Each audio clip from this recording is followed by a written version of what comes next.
Hi guys, so I recently picked up the brand new Fujifilm X100V and I absolutely love it. So if you haven't already seen my first impressions video, check the description for a link to that video.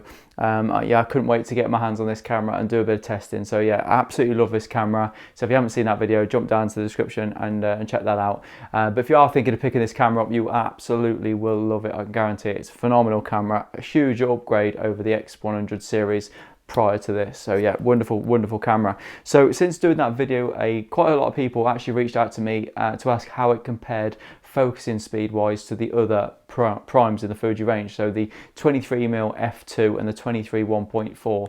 okay, so what I'm going to do is I'm going to do a comparison with those two, with the three lenses. So the Mark II lens on there, I've got the 23mm 1.4 there, and I've got the 23mm F2 on the Fujifilm X-T3.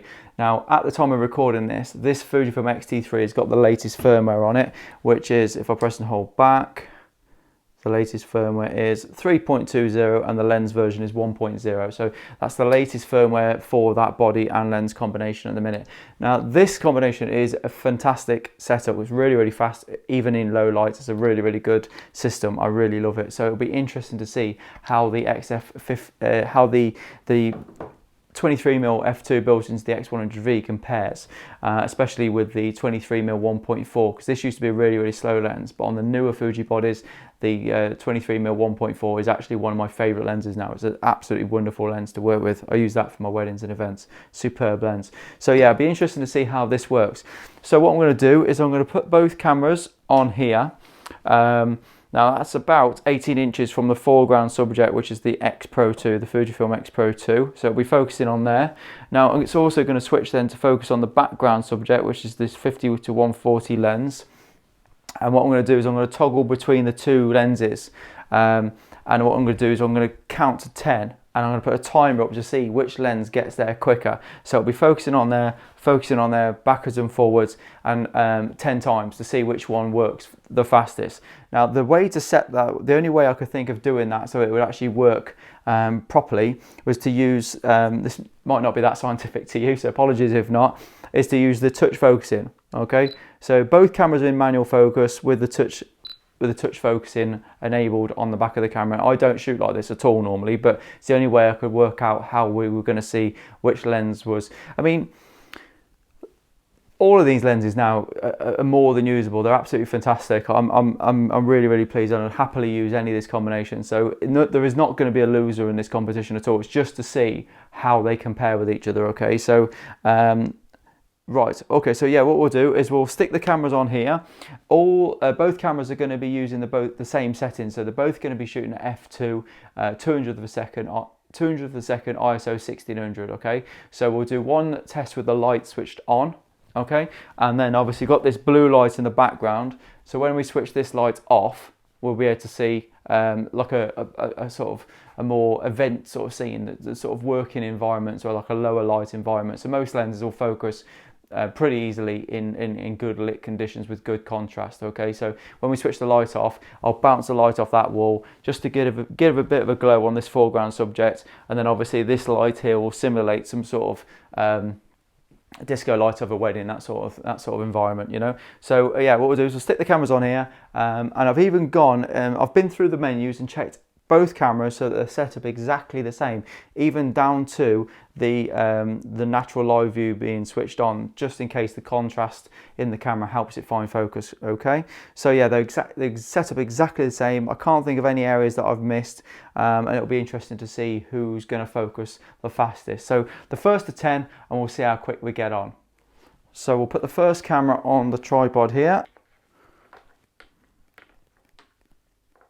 Right then, so we've got the X100V with the X Pro 2 focused in the bottom right hand third at the minute. We've got the 50 to 140 zoom lens in the background. Now the lights are on at the minute, so we're just going to focus backwards and forwards and see how long it takes us to get to focus 10 times. Okay, so focus in the foreground there, and then focus in the background. So 3, 2, 1, 1, 2, 3, 4, 5, 6, 7, 8, 9, 10.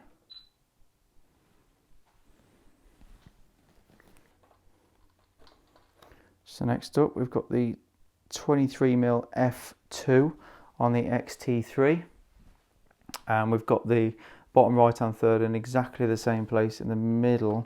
Let's put it exactly as it was on the other camera, in the middle of that lens on the bottom right and third. Okay, so we'll go touch there and we'll touch the background.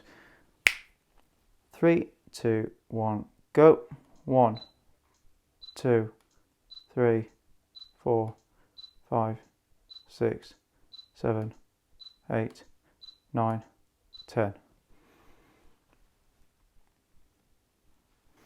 Next up, we'll pop on the 23mm 1.4. Make sure that's at f2. We'll switch that on, make sure the settings are okay. So we've still got the bottom right hand third bang in the middle of that lens, so we know it's exactly the same composition. 3, 2, 1, go. 1, 2, 3, 4, 5, 6, 7, 8, 9, 10. Right, and so exactly the same settings, just with the light off, just to simulate an event, which makes sure we're focused. We're back over to the X100V. So we'll go 3, 2, 1, go. 1, 2, 3, 4, 5, 6, 7, 8, 9, 10. 3, 2, 1, go. 1, 2, 3, 4, 5, 6, 7, 8, 9, 10. 3, 2, 1, go.